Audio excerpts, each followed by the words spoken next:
बाबतीमध्ये डिस्कशन केलं होतं आपण रायबोफ्लेविन B2 ज्याचा कोएन्झाइम फॉर्म असतो FAD आणि ठीक आहे FMN FAD आणि FMN this are the coenzymatic form of vitamin B2 ठीक आहे जो रिडॉक्स रिएक्शन मध्ये काम करतो आणि आपण सांगितलं होतं की रिडॉक्स रिएक्शन मध्ये काम करणारे दोन ठीक आहे विटॅमिन्स आहेत आपल्याकडे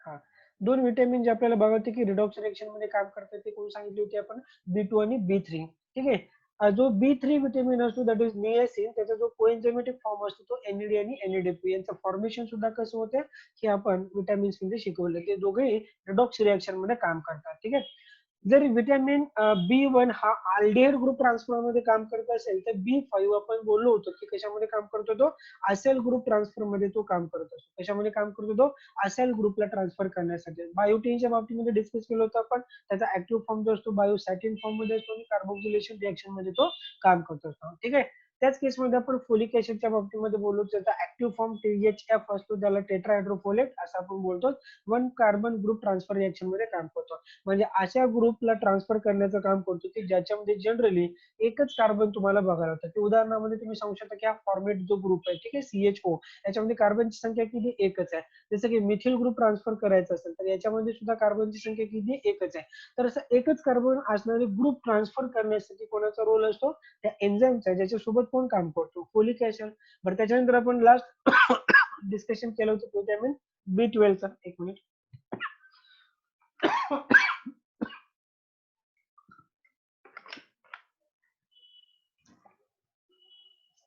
ओके B12च्या बाबतीमध्ये आपण डिस्कशन केलं होतं की इंट्रामोलिक्युलर रिअरेंजमेंट करणं आपण हे पण सांगितलं होतं की त्या ठिकाणी दोन टाईपच्या रिअरेंजमेंट असतात एक असते इंटरमोलिक्युलर रिअरेंजमेंट आणि दुसरं असतं इंट्रामोलिक्युलर रिअरेंजमेंट इंट्राचा अर्थ होतो की एकाच केमिकल स्ट्रक्चर मध्ये ग्रुप एका ठिकाणून दुसऱ्या कार्बनवर ट्रान्सफर करणं ठीक आहे that is known as intramolecular rearrangement त्याच्यासाठी काम करणारा जो विटॅमिन आहे तो आपण ऑलरेडी बोललो होतो विटॅमिन B12 ठीक आहे कृपया करून या गोष्टीवर खूप व्यवस्थित लक्ष द्या कारण एक्झाम मध्ये क्वेश्चन म्हणतात आणि ज्या गोष्टी क्लोज रिलेटेड असतात त्यांच्यावर थोडंसं जास्त फोकस करायचा की जसं की अल्डिहाइड ग्रुप ट्रान्सफर करणारा असाइल ग्रुप ट्रान्सफर करणारा जसं की अमायनो ग्रुप ट्रान्सफर करणारा जसं की वन कार्बन ग्रुप ट्रान्सफर करणारा सो ग्रुप ट्रान्सफर वाले जे चार ठीक आहे विटॅमिनचे जे एक्झाम्पल आहे ते तुम्ही पहिले प्रॉपरली लक्षात ठेवा त्याच्यानंतर रिडॉक्स कार्बोक्सिलेशन डिकार्बोक्सिलेशन ठीक आहे या गोष्टी तुम्हाला इंटरमोलिक्युलर रिअरेंजमेंट लक्षात येऊन जातात बरं याच्यानंतर आपण पुढच्या पार्टकडे जाऊया दॅट इज अबाउट जो आजचा आपला पहिला टॉपिक असेल दॅट इज अबाउट द को फॅक्टर्स नोट करू शकता तुम्ही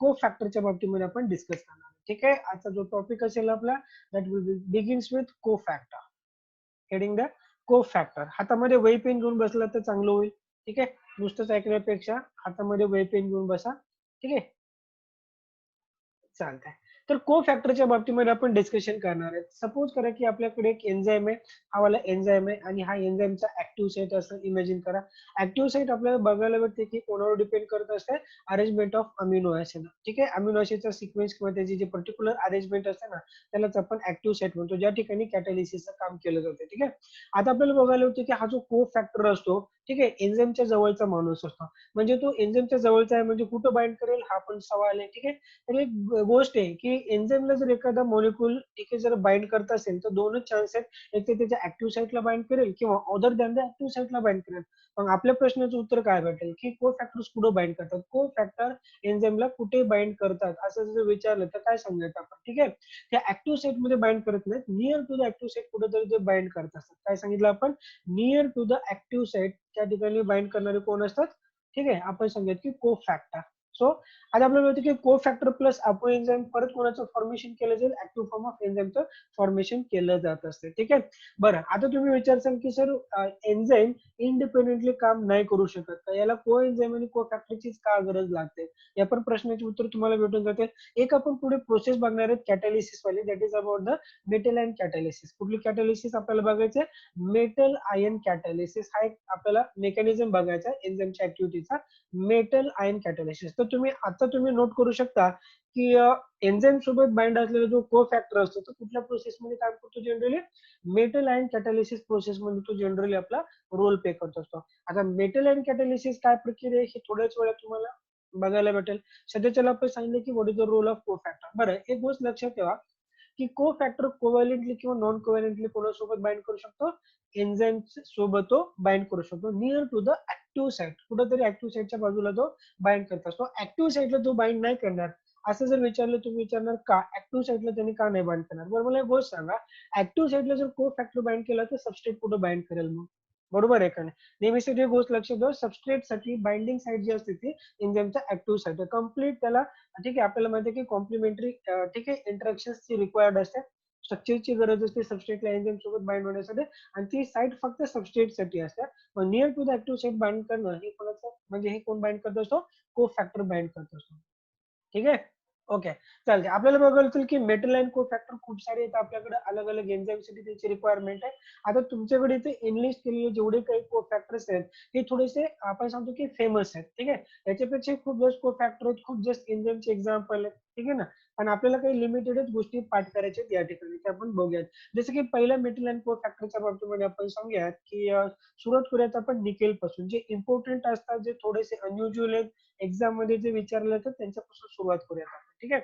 सो पहिला जो आपल्याकडे कोण आहे, निकेल. पहिला कोण आहे आपल्याकडे, निकेल. आपण समजा की निकेल ऍक्ट एज अ को फॅक्टर, ठीक आहे. मग आता आपण विचारतो की निकेल कुठल्या एन्झाईम साठीचा को फॅक्टर म्हणून काम करतो, तो एन्झाईम असेल युरिएज एन्झाईम, ठीक आहे. तर याची आपण एक हिंट सुद्धा देऊयात की निकेल कुठल्या एन्झाईम, निकेल कुठल्या एन्झाईम साठी आहे, निकेल कुठल्या एन्झाईम साठी म्हणून काम करतो, युरिएज एन्झाईम साठी हा काम करतो. कशाचा रोल प्ले करतो, एक मिनिट. सर्जेराव सर, मी तुमचा साऊंड थोडासा म्यूट करतो. ओके, हा, ठीक आहे. निकेल आपल्याला बघायला होतं की कुठल्या एक्झाम साठी काम करतो, युरिएज साठी. हे एक्झाम साठी तुम्हाला लक्षात ठेवणं फार गरजेचं आहे, कारण का सीएसआर ने याच्यावर पार्ट बी मध्ये क्वेश्चन सुद्धा विचारलेला आहे. म्हणून तुम्हाला, ठीक आहे, परत बाकीच्या एक्झाम साठी सुद्धा एक गोष्ट लक्षात ठेवायची की निकेल ऍक्ट एज अ को फॅक्टर फॉर द युरिएज एन्झाईम. कोणासाठी काम करतो हा, युरिएज एन्झाईम साठी हा एज अ को फॅक्टरचा रोल प्ले करतो, ठीक आहे. हिंट आपण असे सांगितले होते की NiHच्या निकेल वरून आपण निखिल हा, ठीक आहे, नाव लक्षात ठेवूयात. आणि आपल्याला माहिती आहे की निखिल आपला क्लासमेट आहे असं आपण समजूयात, आणि निखिलला युरिनचा फार प्रॉब्लेम आहे. तो सतत सतत पुढे जात असतो, युरिनला जात असतो. मग युरिन सोबत कनेक्टेड केलेला शब्द जो आपण लक्षात ठेवूयात की युरियस, म्हणजे निखिल आणि युरियस, निखिल आणि युरियस या दोन गोष्टी जर लक्षात ठेवल्यात तर तुम्हाला परीक्षेमध्ये थोडीशी मदत होऊ शकते. तर हा झाला आपला पहिला को फॅक्टर आणि पहिला एन्झाईम. कुठल्या एन्झाईम साठी कुठला को फॅक्टर रिक्वायर्ड आहे हे आपण सांगितलं. जसं की निखिल साठी कोण रिक्वायर्ड हो, ठीक आहे, म्हणजे निकेल कोणासाठी रिक्वायर्ड आहे, युरिएज एन्झाईमसाठी रिक्वायर्ड, हे आपण बोललो. बरं, त्याच्यानंतर आपण जाऊया, ठीक आहे. तर मॉलिब्डेनमच्या बाबतीमध्ये खूप वेळेस इथे पण क्वेश्चन विचारलं होतं की तुम्ही नायट्रोजन फिक्सेशन वाली जी गोष्ट लर्न करत असता प्लांट फिजिओ मधून, ठीक आहे. तिथे सुद्धा तुम्हाला बघायला होईल की प्लांट मध्ये एक महत्वाची रिएक्शन जाते, त्याबद्दल नायट्रोजन फिक्सेशन. सो त्या ठिकाणी काम करणारे जे एन्झाईम असतात, डायनायट्रोजनेज रिडक्टेज वगैरे, ठीक आहे, किंवा डिहायड्रोजनेज, तर त्यांना कोणाची गरज पडत असते, मॉलिब्डेनमची. तर याची सुद्धा एक हिंट आहे, ठीक आहे. मे बी काही जणांना पसंत येईल आणि काही जणांना मे बी येणारही नाही, ठीक आहे. पण हिंट हिंट आहे, बाकी याचा दुसऱ्या गोष्टीसोबत काही संबंध नाही असं समजा, ठीक आहे. याचा हिंट आहे मोदी. आपण याचा हिंट काय लक्षात ठेवूयात की मोदी. मोदीचा जो मो घेतलेला आपण तो मॉलिब्डेनमून घेऊ शकतो, आणि डीआयचा डी जो घेतला आपण, जो डी घेतलेला आहे तो कशाहून घेतलेला आपण, डायनायट्रोजनेजून. या दोन गोष्टी तुम्ही थोडस व्यवस्थित लक्षात ठेवा. बाकीचे जे रिमेनिंग गोष्टी आहेत ना ते फार इझी आहेत, ठीक आहे. ज्या गोष्टी लक्षात ठेवायच्या आहेत तिथे डिफरन्शिएट करायचे एक्झाम मध्ये तुम्हाला, या दोन गोष्टी आहेत, निकेल आणि मॉलिब्डेनम. कन्फ्युजन होऊ शकते पण आता आय थिंक होणार नाहीये, ठीक आहे. आय होप की तुम्हाला हिंट पण लक्षात राहिली असेल आणि एन्झाईमचं काम सुद्धा लक्षात राहिलं असेल, ठीक आहे. सो आपल्याला माहिती की, ठीक आहे, कोण आहे को फॅक्टर आहे त्या ठिकाणी, मॉलिब्डेनम. मॉलिब्डेनम कोणासाठी रिक्वायर्ड असतो, ठीक आहे, डायनायट्रोजनेज एन्झाईम साठी रिक्वायर्ड असतो. ही गोष्ट लक्षात ठेवा, हिंट आपण दिलेला आहे, या दोघांचाही हिंट आपण बनवून दिलेलं आहे तुम्हाला, ठीक आहे. चालते. याच्यानंतर तिसरा महत्वाचा जो को फॅक्टर आहे, जे सर्वात जास्त इम्पॉर्टंट आहे, त्याला आपण, ठीक आहे, प्राधान्य करत आहे. त्याच्यानंतर आपल्याला माहिती की सेलेनियम. कोण असेल आपल्याकडे, सेलेनियम. आपल्याला माहिती आहे की सेलेनियम कंटेनिंग अमिनो ऍसिड सुद्धा आपल्याला बघायला येतील, कारण का अमिनो ऍसिड मध्ये सुद्धा हा खूप ठिकाणी इन्कॉर्पोरेट केला जात असतो. जसं की एन्झाईम आपल्याला बघायला येते की ग्लुटाथॅन पेरॉक्सिडेज या एन्झाईमला ऍक्टिव्हिटीसाठी कोण लागतो, हा फार वेगळा आहे. तुम्ही, ठीक आहे, जास्त लक्ष देत नाही, पण ठीक आहे, अशा गोष्टींवर पण ही गोष्ट विचारली जाऊ शकते एक्झाम मध्ये. जसं की आपण काय सांगतो की सेलेनियम ऍक्ट ऍज, ठीक आहे, सेलेनियम ऍक्ट ऍज अ को फॅक्टर फॉर एन्झाईम ग्लुटाथायोन पेरॉक्सिडेज साठी तो ऍज अ को फॅक्टरचा रोल प्ले करा. बरं मला एक गोष्ट सांगा, ग्लुटाथायोन पेरॉक्सिडेज आपण कुठे बघितला होता, glutathione peroxidase as a antioxidant enzyme मध्ये बघितला होता ना. बरं, अँटीऑक्सिडंटचे दोन टाइप आपण सांगितले होते. एक एन्झायमॅटिक अँटीऑक्सिडंट आणि दुसरे non enzymatic antioxidant. Enzymatic antioxidant म्हणजे आपण ठीक आहे, जीपीएक्सचा रोल सांगितला होता. त्यालाच आपण ग्लुटाथिऑन पेरॉक्सिडेज सुद्धा बोलतो. काय बोलतो आपण त्याला? जीपीएक्स, ग्लुटाथिऑन पेरॉक्सिडेज. ओके, जो आपल्या रिड्यूस फॉर्म मध्ये असताना इलेक्ट्रॉनला ऍक्सेप्ट करतो. ठीक आहे, आपण वाटतं की H2A2 कडून इलेक्ट्रॉनला घेत असतो हायड्रोजन पेरॉक्साईड आणि स्वतः ऑक्सिडाइज ठीक आहे होऊन जातो. ही गोष्ट लक्षात ठेवा. ठीक आहे, तर या गोष्टी आपल्याला बघायला येतील आणि त्याच्यामध्ये काम करणारा आपण सांगितलं की त्याच्यासोबत काम करणारा कोण होता? सेलेनियम. तर 3 गोष्टी आपण या ठिकाणी कव्हर केल्यात. एक मॉलिब्डेनम, एक निकेल आणि तिसरा सेलेनियम. मी तुम्हाला आता एक खात्री देतो की जर तुम्ही या तिघांच्या गोष्टी लक्षात जर ठेवल्या तर तुम्हाला परीक्षेच्या क्वेश्चनचा आन्सर आलंच म्हणून समजा. ठीक आहे, तर मल्टिपल तुम्हाला कोफॅक्टर आणि खूप सारे एन्झाईमचे जर एक्झाम्पल दिले असतील तर तुम्हाला डिफरन्शिएट करण्याची गोष्ट जी आहे ती हे तिघ जण आहेत. ठीक आहे, मोनिसे याला लक्षात ठेवूयात. मॉलिब्डेनम, निकेल आणि सेलेनियम. सेलेनियमचा एन्झाइम व्यवस्थित लक्षात ठेवा. ग्लुटाथिऑन पेरॉक्सिडेज एक अँटीऑक्सिडंट एन्झाइम म्हणून हा काम करत असतो. तो फ्री रेडिकलला न्यूट्रलाइज करण्याचा त्याचा रोल आहे. तो आपण एका लेक्चरमध्ये व्हिडिओ लेक्चरमध्ये सुद्धा अपलोड केलेला आहे. प्लीज बघून घेऊ शकता. ठीक आहे, तर मला वाटतं की तुम्हाला तिन्ही गोष्टी जर लक्षात राहिल्या असतील तर बाकीचे जे जनरल गोष्टी त्याच्या बाबतीमध्ये आपण आता डिस्कशन करूया. ठीक आहे, हे तिघाला आता बाजूला ठेवून द्या. हे तुम्हाला पाठ झालेले त्याचे काहीच अडचण नाही तुम्हाला. ठीक आहे, आता जी गोष्ट आपल्याला सांगायची ती सांगूयात आपण झिंकच्या बाबतीमध्ये, कारण का हा सुद्धा खूप वेळेस येतो एक्झाम मध्ये. झिंक बघा, झिंक साठी आपण सांगूया की जे एन्झाईम्स आहेत जसं की सॉरी, जसं की कार्बोनिक अनहायड्रेज आपण एन्झाईम समजूयात की फास्टेस्ट एन्झाईम मध्ये याला ठीक आहे आपल्याला बघायचं की मोजलं जात असते कोणाला? कार्बोनिक अनहायड्रेज एन्झाईमला. ठीक आहे, त्याच्यानंतर अल्कोहोल डिहायड्रोजिनेज एन्झाईम आहे. ठीक आहे, अल्कोहोलचं फॉर्मेशन असिटाल डिहायड्रोजन करण्यासाठी. त्याच्यानंतर कार्बोक्सी पेप्टाइड सुद्धा आपल्याला बघायचं की प्रोटीनचा कार्बोक्सिल एंड कडून अमिनो ऍसिडला रिमूव्ह करणे. ठीक आहे, आपण याच्यामध्ये सुद्धा बघितलं होतं बघा, प्रोटीन सिक्वेन्सिंग मध्ये सुद्धा याचा रोल असतो. Carboxypeptidase A B C आपण असे सांगतो टाइप्स असतात त्याचे.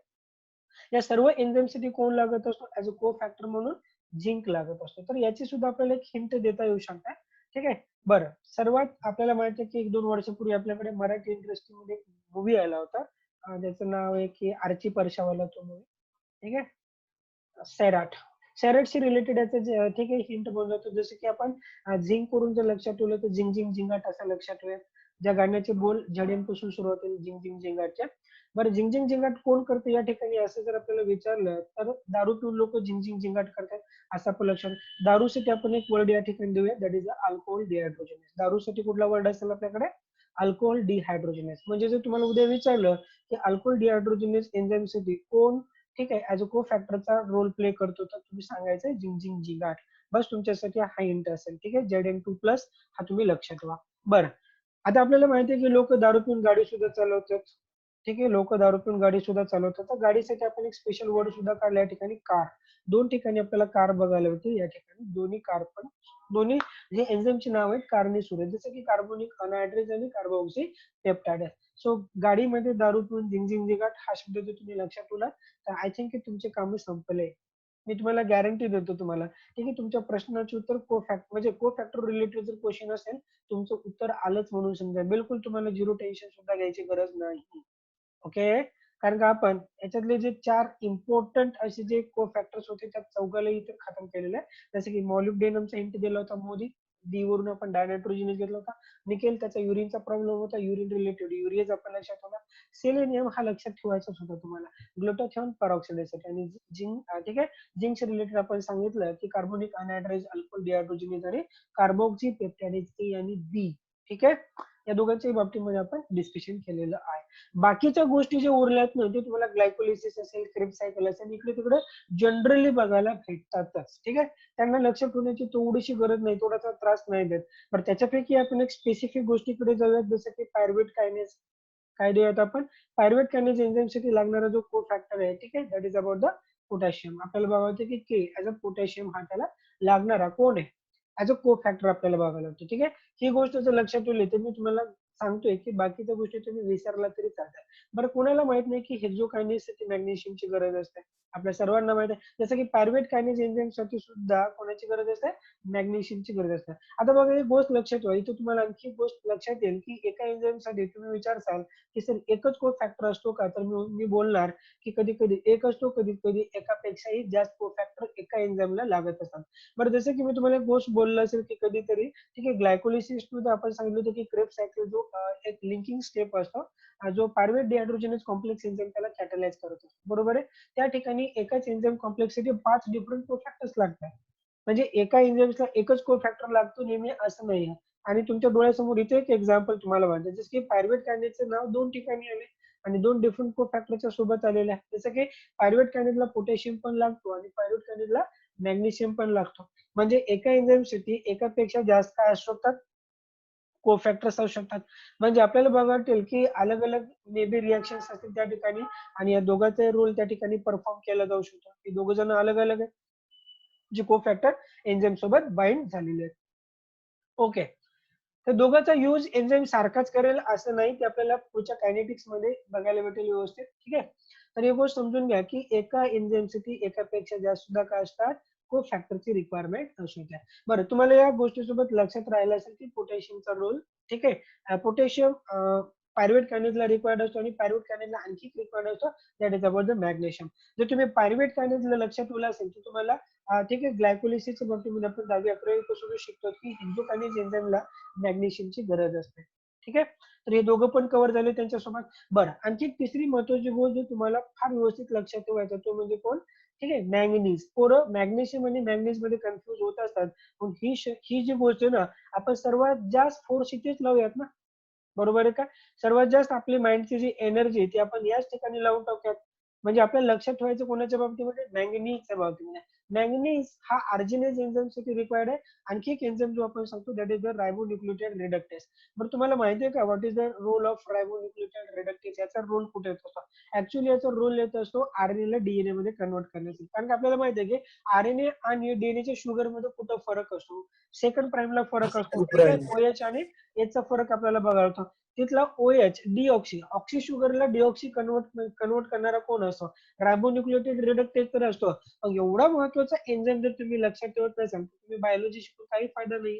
बरोबर आहे. जर तुम्हाला रायबोन्यूक्लियोटाइड रिडक्टेज लक्षात राहत असेल तर कृपया करून तुम्ही मॅंगनीजला सुद्धा लक्षात ठेवा. म्हणजे मॅंगनीजचा एक प्रश्न या ठिकाणी मिटून जाऊ शकतो. बरोबर आहे. बरं तुम्हाला क्वेश्चन रायबोन्यूक्लियोटाइड रिडक्टेज नाही विचारला जाणार. तुम्हाला क्वेश्चन विचारला जाऊ शकतो कोणावरून? अर्जिनेजहून विचारलं होतं. कारण का हा एक थोडासा वेगळा एन्झाईम तुम्हाला बघायला भेटतो. ठीक आहे. अर्जिनेज एन्झाईम आणि आपल्याला बघतो की त्याचा जो कोफॅक्टर आहे ठीक आहे तो कोण आहे? मॅंगनीज आहे. मी तुम्हाला फक्त पाठ कसं करायचं एवढं सांगू शकतो. तुम्हाला बाकीच्या गोष्टी तुमच्या आहेत ते तुम्हाला लक्षात ठेवायच्या. ठीक आहे. सो आजच्या लेक्चरमध्ये मी तुम्हाला ही पण गॅरंटी देतो की तुमचा बाकी काही राहणार नाही. सर्व गोष्टी तुम्हाला पाठ झाल्या असं फील तरी होऊ जाईल बिलकुल. ठीक आहे. सो अर्जिनेज साठी रिक्वायर्ड कोण आहे? मॅंगनीज. रायबोन्यूक्लियोटाइड रिडक्टेजला सुद्धा कोण रिक्वायर्ड आहे? मॅंगनीज रिक्वायर्ड आहे. ओके. चालते. तर मॅग्नेसची कहाणी संपली, मॅग्नेशियमची कहाणी संपली आणि पोटॅशियमची कहाणी संपली. उरलेत फक्त 2 आणि आपल्याला माहिती आहे की उरले जे दोघं जण आहेत ना हे इलेक्ट्रॉन ट्रान्सपोर्ट चेन मध्ये तुम्हाला जनरली बघायचे. कारण का हे जे एन्झाईम्स आहेत याच्यातले काही एन्झाईम्स इलेक्ट्रॉन ट्रान्सपोर्ट चेन मध्ये यूज केले जातात. जसं की सायटोक्रोम ऑक्सिडेज कॉम्प्लेक्स नंबर 4 आणि आपल्याला माहिती आहे की सायटोक्रोम ऑक्सिडेज कॉम्प्लेक्स नंबर 4 ला इथले दोघं पण कोफॅक्टर रिक्वायर्ड आहेत कॉपर आणि ठीक आहे आयरन. कॉपर आणि आयरन दोघं पण त्याला रिक्वायर्ड आहेत ही गोष्ट लक्षात घ्या. सायटोक्रोम ऑक्सिडेज साठी कॉपर प्लस आयरन दोघंही रिक्वायर्ड आहेत. मग उरला कोण? ठीक आहे. आयरन साठी ठीक आहे आणखी 2 एन्झाईम आपल्याला बघायचे की कॅटालेज आणि पेरॉक्सिडेज. बरं मला एक गोष्ट सांगा कॅटालेज आणि पेरॉक्सिडेजचे रोल आपण कुठे बघितला होता? ठीक आहे. ऍज अ अँटीऑक्सिडंट एन्झाईम मध्ये आपण याचा रोल बघितला होता. बरोबर आहे. कॅटालेज आणि पेरॉक्सिडेज. कॅटालेज आणि पेरॉक्सिडेज these are the antioxidant enzyme. ठीक आहे. याचा रोल सुद्धा आपण सांगितलं अँटीऑक्सिडंट एन्झाईम मध्ये. ठीक आहे. सो कहाणी इथेच क्लिअर होऊन जाईल की कॉपर रिक्वायर्ड आहे इलेक्ट्रॉन ट्रान्सपोर्ट चेन मध्ये कॉम्प्लेक्स नंबर 4 एन्झाईम त्याचं नाव आहे सायटोक्रोम ऑक्सिडेज. ठीक आहे.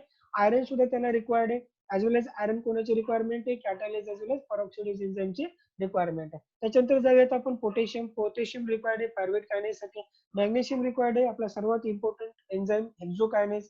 त्याच्यानंतर ग्लुकोज 6 फॉस्फेट आणि ठीक आहे पायरुव्हेट कायनेजसाठी सुद्धा रिक्वायर्ड आहे. हा, सर्वात इम्पॉर्टंट गोष्टी आपण जे येलो कलरने नोट केले त्याने अबाउट द मॅंगनीज, अर्जनेज आणि मॅंगनीज, हीच कहाणी तुम्हाला डोक्यात ठेवायची. बाकी तुम्हाला कुठलाही त्रास होणार नाही, ही गॅरंटी आहे आपल्या. तुम्ही बिलकुल विदाउट एनी एफर्ट बाकीच्यांचा रोल सांगू शकता की कुठला फॅक्टर कुठल्या कोएन्झाइमसाठी रिक्वायर्ड आहे ते आपल्याला लक्षात आलेलं आहे. जसं की मॉलिब्डेनम, निकेल, सेलेनियम, झिंक यांची कहाणी तर आपण ऑलरेडी खतम केली होती. त्याच्यानंतर थोडासा प्रॉब्लेम होता मॅंगनीजचा, तोही लक्षात राहिला. त्यानंतर मॅग्नेशियम, पोटॅशियम, ठीक आहे, कॉपर आणि ठीक आहे आयरन यांच्या गोष्टी तुम्ही लक्षात ठेवा.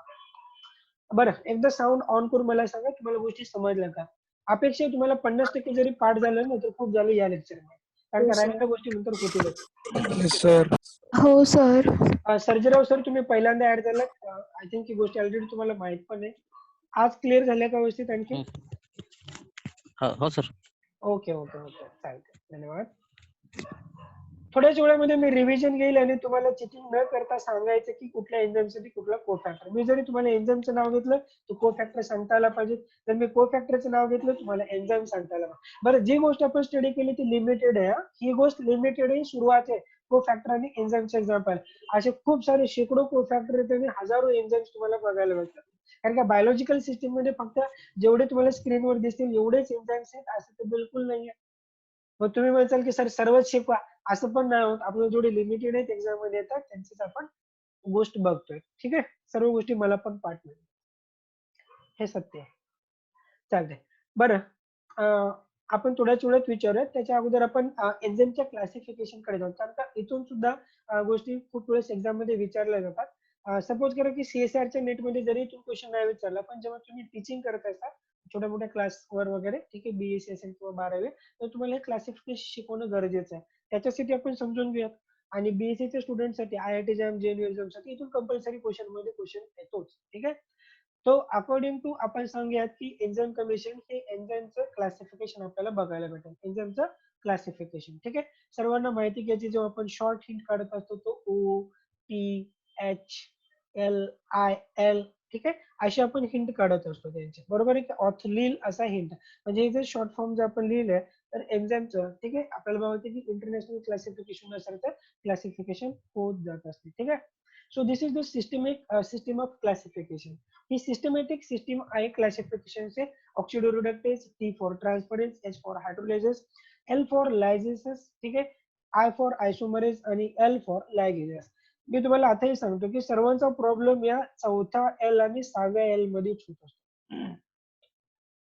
सिस्टमॅटिक सिस्टीम ऑफ क्लासिफिकेशन नुसार एन्झाईमचे फक्त 6 क्लास आहेत. हे लक्षात ठेवा. सिस्टमॅटिक क्लासिफिकेशन नुसार एन्झाईमचे किती क्लास आहेत? फक्त 6 क्लास आहेत. त्याच्यामध्ये आपला फक्त प्रॉब्लेम हे दोघांशी संबंधित असतो. 4 नंबरला लायजेस आहे का लायगेजेस आहे हेच आपल्याला कन्फ्युज होऊन जातो. आलं लक्षामध्ये? लायजेस आहे का लायगेजेस आहे, ठीक आहे, याचं कन्फ्युजन पण थोड्या वेळामध्ये दूर करूयात. त्याच्यासाठी काही गोष्टी तुम्हाला लक्षात ठेवाव्या लागतात. चला, पहिल्यांदा आपण जाऊयात की ऑक्सिडो रिडक्टेज एन्झाईमच्या बाबतीमध्ये. ठीक आहे, सो तुम्हाला वही घेऊन बसायचे, हातामध्ये खूप साऱ्या गोष्टी नवीन जे इथे नाहीत ते पण सुद्धा आपल्याला नोट करायचे. ठीक आहे, बरं, 4 नंबरला कोण असतो? लायजेस असतो, लायजेस, ठीक आहे, आणि 6 नंबरचा कोण आहे? लायगेजेस आहे. या दोनच गोष्टी फक्त तुम्ही इथं पाठ करू शकता, म्हणजे पाठ करा, काम होऊन जाईल तुमचं. ठीक आहे, सो जनरल डिस्कशन करूयात, ठीक आहे, अबाउट द ऑक्सिडो रिडक्टेज एन्झाईम. याचा रोल कुठे येत असतो? ऑक्सिडेशन रिडक्शन रिएक्शन मध्ये येत असतो. आता ऑक्सिडेशन रिडक्शन रिएक्शन ही एक्झॅक्टली काय याला आपण बघूयात. सपोज करा की तुमच्याकडे एक रिएक्टंट आहे, ए रिएक्टंट आहे. सपोज करा की रिएक्टंट दुसरा आहे, बी रिएक्टंट आहे. या रिएक्टंट मध्ये म्हणजे आपल्याला बघायचं की याच्यासोबत हा म्हणजे काम करणारा हा एन्झाईम आपण सांगितलं. बघा, सपोज करा की तुमच्याकडे ए जो रिएक्टंट आहे ना, ए रिएक्टंट आपला सपोज करा की रिड्यूस फॉर्म मध्ये, कुठल्या फॉर्म मध्ये? रिड्यूस्ड फॉर्म मध्ये. आणि बी रिएक्टंट हा आपला कुठल्या फॉर्म मध्ये? ऑक्सिडाइज फॉर्म मध्ये, हे लक्षात ठेवा. बरं, रिड्यूस फॉर्म मध्ये असणारा जो ए जो आहे आपल्याकडे रिड्यूस फॉर्म मध्ये, ठीक आहे, ए. आता रिड्यूस फॉर्म म्हणजे एक्झॅक्टली काय? मे बी याने इलेक्ट्रॉन किंवा प्रोटॉन स्वतःकडे घेतला असेल म्हणून हा रिड्यूस झाला. जो स्वतःकडे ओढून घेत असतो तो रिड्यूस होत जात असतो. आणि जो दुसऱ्यांना देत असतो, जो देणार आहे, जो दान करणार आहे, तो कोण आहे? ऑक्सिडेशन म्हणजे ठीक आहे, तो ऑक्सिडाइज झालेला आहे, हे लक्षात ठेवा. याच्याकडे काहीच नाहीये सध्याच्याला. बरं, एकदा का या दोघांमध्ये रिएक्शन झाली आणि इमॅजिन करा की प्रोडक्ट ए आणि बी आपण बघूयात. प्रोडक्ट मध्ये आलेले आहेत ए आणि बी, ठीक आहे, पण या ठिकाणी जो रिड्यूस होता ना तो आता ऑक्सिडाइज झाला आणि जो ऑक्सिडाइज होता तो काय झाला? रिड्यूस झाला, अशी गोष्ट लक्षात ठेवा. म्हणजेच काय झालं की ज्याच्याकडे इलेक्ट्रॉन होता याने आपला इलेक्ट्रॉन याला दिला, बरोबर आहे. बरं हा इलेक्ट्रॉन घेऊन काय झाला आता रिड्यूस झाला आणि याने इलेक्ट्रॉन याला डोनेट करून हा सुद्धा काय झाला ऑक्सिडाइज झाला. म्हणून आपण सांगितलं की जो इलेक्ट्रॉन देत असतो तो काय झाला ऑक्सिडाइज होत असतो आणि जो इलेक्ट्रॉन घेत असतो तो काय होत असतो घेणारा हा रिड्यूस होत असतो. तर अशा प्रकारचे जे रिएक्शन तुम्हाला बायोलॉजिकल सिस्टम मध्ये जिथे कुठं बघायला भेटतील ती रिएक्शन असते ऑक्सिडेशन रिडक्शनची रिएक्शन. ठीक आहे. हे तुम्हाला याच्यावरून डायरेक्टली क्वेश्चन्स ठीक आहे असे विचारले जात नसतात. तुम्हाला रिएक्शन दाखवून सुद्धा क्वेश्चन विचारले जाऊ शकतात. तुम्हाला रिएक्शन ऑब्झर्व करायचे आणि बघायचे एक्झॅक्टली होते काय त्या ठिकाणी ऑक्सिडेशन रिडक्शन होते का त्याच्यावरती दुसऱ्या काही गोष्टी होतात हे तुम्हाला प्रॉपरली लक्ष देऊन बघायचं. ठीक आहे. तर या ठिकाणी ऑक्सिडेशन रिडक्शन मध्ये आता आपण काही गोष्टी डिस्कस करू. काही एक्झाम्पल्स आहेत मे बी तुम्ही नोट करा. पहिलं एक्झाम्पल आहे ऑक्सिडाइज एन्झाइम. ऑक्सिडायझेस एन्झाइम आपण काही एक्झाम्पल आपण या ठिकाणी डिस्कस करूयात. त्याच्यामध्ये पहिले एक्झाम्पल असेल आपल्याकडे ऑक्सिडायझेस एन्झाइम. नोट करा ऑक्सिडेज एन्झाइम. ऑक्सिडायझेस एन्झाइमचा काय रोल आहे या ठिकाणी ठीक आहे. याचा वापर ठीक आहे ऑक्सिडाइज एन्झाइम मध्ये काय होत असतं की एन्झाइम ऑक्सिजनचा ऍज अ इलेक्ट्रॉन ऍक्सेप्टर म्हणून वापर करतो. ठीक आहे बघा ऑक्सिडाइज एन्झाइम मध्ये एन्झाइम ऑक्सिजनचा वापर कशासाठी करत असतो यूज ऑक्सिजन ऍज इथे लिहू शकता तुम्ही use oxygen as electron acceptor. ठीक आहे याच्यामध्ये हा कशाचा रोल प्ले करतो इलेक्ट्रॉन ऍक्सेप्टरचा रोल प्ले करतो. कोण ऑक्सिजन कोणामध्ये ऑक्सिडाइज एन्झाइम मध्ये. पण एक गोष्ट काय माहिती का इलेक्ट्रॉनला ऍक्सेप्ट केल्याच्या नंतर हा एन्झाइम ऑक्सिजनला रिएक्शन मध्ये डायरेक्टली कधी इनकॉर्पोरेट नाही करत ही याची खासियत आहे. म्हणजेच गोष्टी तुम्हाला अर्ध्यात समजायला लागल्यात. आता बघा या ठिकाणी काय एकच मिनिट. तो डोर लावा प्लीज आवाज यायला तिकडून डोर लावा बरं. हा आपण कोणाच्या बाबतीमध्ये डिस्कस करतो तो एन्झाइम ऑक्सिडाइजच्या बाबतीमध्ये आपण डिस्कस करतो. तर काय सांगितलं आपण की ऑक्सिडाइज एन्झाइम मध्ये oxygen as a electron acceptor म्हणून काम करतो. बट इलेक्ट्रॉनला ऍक्सेप्ट केल्याच्या नंतर तो एन्झाइम त्या ऑक्सिजनला डायरेक्ट सबस्ट्रेट मध्ये इन्कॉर्पोरेट करतो असा आहे का बिलकुल नाही. तो त्याला नाही करणार आहे. म्हणजे आता आपण बघूया की एक्झॅक्टली कहाणी काय आपण आपल्या लेवलला समजून घ्या. सपोज करा की एन्झाइम आहे हा एन्झाइम कोणाचा वापर करणार आहे या ऑक्सिजनचा यूज करणार आहे. बरं या ठिकाणी सपोज करा की हा सबस्ट्रेट आहे किंवा रिएक्टंट आहे. तसे दोन रिएक्टंट आहेत आपल्याकडे. बरं रिएक्टंट कडे कोणाकडे जर इलेक्ट्रॉनला जर काढून घ्यायचं असेल बरोबर आहे. सपोज करा की या रिएक्टंट कडे हा बी रिएक्टंट आहे आणि हा ए रिएक्टंट आहे. सपोज करा की बी कडे इलेक्ट्रॉनची डेन्सिटी जास्त आहे आणि याचे इलेक्ट्रॉन काढणं गरजेचं आहे कारण त्याला आपल्याला प्रोडक्ट मध्ये कन्वर्ट करायचं आहे. याचे इलेक्ट्रॉन का काढणार आहेत आपण कारण का आपल्याला याला प्रोडक्ट मध्ये कन्वर्ट करायचं आहे म्हणून आपण याचे इलेक्ट्रॉन काढणार आहे. ठीक आहे. मग याचे इलेक्ट्रॉन काढून देणार कोणा ठीक आहे तुम्ही ए सबस्ट्रेट कडे देणार का किंवा रिएक्टंट ए कडे देणार का नाही.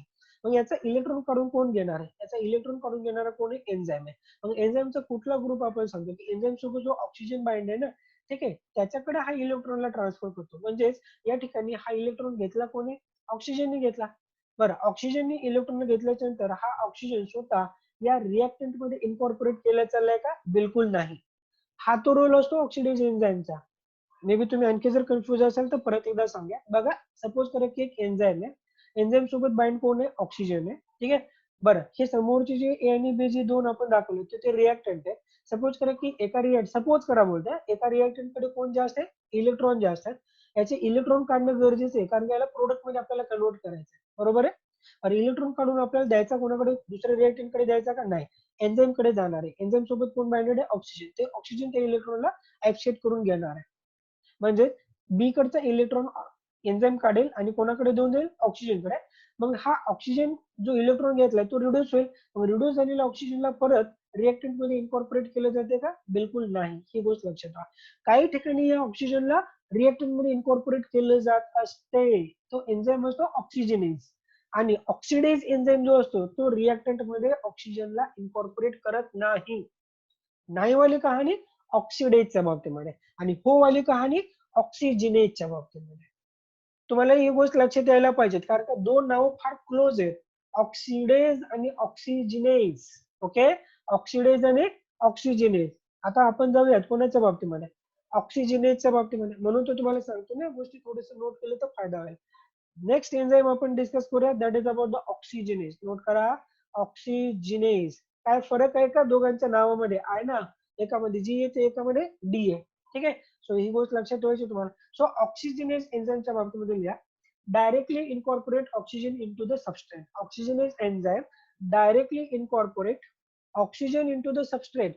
एन्झाईम हा ऑक्सिजन हा सबस्ट्रेट. एन्झाईम काय करतो या ऑक्सिजनला सबस्ट्रेट सोबत त्याला मिक्स करतो. आता प्रश्न आहे का बरं सबस्ट्रेट सोबत त्याला मिक्स केलं? कारण काय सबस्ट्रेटला प्रोडक्ट मध्ये कन्वर्ट होण्यासाठी ऑक्सिजनची गरज आहे. विषयच काही नाहीये. ठीक आहे ना. सबस्ट्रेटला किंवा रिएक्टंटला प्रोडक्ट मध्ये कन्वर्ट होण्यासाठी कोणाची गरज आहे? ऑक्सिजनची. मग देणार कोण? ऑक्सिजिनेज एन्झाईम देणार. कोण देणार त्या ऑक्सिजनला? ऑक्सिजिनेज एन्झाईम देणार. कहाणी क्लिअर झाली? म्हणजे हा एन्झाईमचं नाव आहे ऑक्सिजिनेज. एन्झाईमचं नाव काय सांगितलं आपण? ऑक्सिजिनेज. एन्झाईमचं नाव आहे ऑक्सिजिनेज. ठीक आहे. परत गोष्ट लक्षात ठेवा, ज्याच्यामध्ये जी यायला लागलाय तो ऑक्सिजनला रिएक्टंट सोबत इनकॉर्पोरेट करून द्या. प्रश्न विचारला का? तर उत्तर आहे प्रोडक्टच्या फॉर्मेशन साठी. जास्त डोकं लावण्याची गरज नाही. ओके. मला वाटतं की तुम्हाला क्लिअर झालं असेल की what is the difference between oxygenase and oxidase. Oxygenase आणि ऑक्सिडेज एन्झाईम मध्ये काय फरक होतो? दोघांकडेही ऑक्सिजनचा वापर होतो, पण एक ऑक्सिजनला इनकॉर्पोरेट करत नाही. ठीक आहे, रिएक्टंट सोबत, आणि दुसरा तोच काम करत असतो. की आपण दोष बोलला. एकदा मला साऊंड ऑन करून सांगा, समजलं का? अनम्यूट करून समजलं सर. सर्वांना समजलं? हो सर. Okay, very good. चला, माझं काम सोपं होतं. तुम्हाला गोष्टी जशा जशा समजत जातील तसं माझं काम सोपं होत जाईल. आणि गोष्टी जर तुम्हाला समजत असेल तर लक्षात ठेवा तुम्ही हुशार आहे. फक्त थोडा अभ्यास करत चला, आळसपणा कमी करा. खरंच तुम्ही हुशार आहे. कारण का या गोष्टी साधारण लोकांना समजत नाही.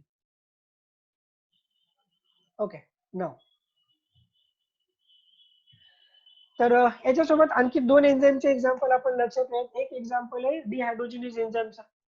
दोन एक्झाम्पल तर आपण लक्षात ठेवले. ऑक्सिडो रिडक्टेज सोबत दोन एक्झाम कुठले झाले? एक ऑक्सिडो ठीक आहे, ऑक्सिडेज, आणि दुसरा ऑक्सिजिनेज. त्याला फक्त मी डी आणि जी नी रिप्रेझेंट करायला लागतात. ठीक आहे, ऑक्सिडेज आणि ऑक्सिजिनेज.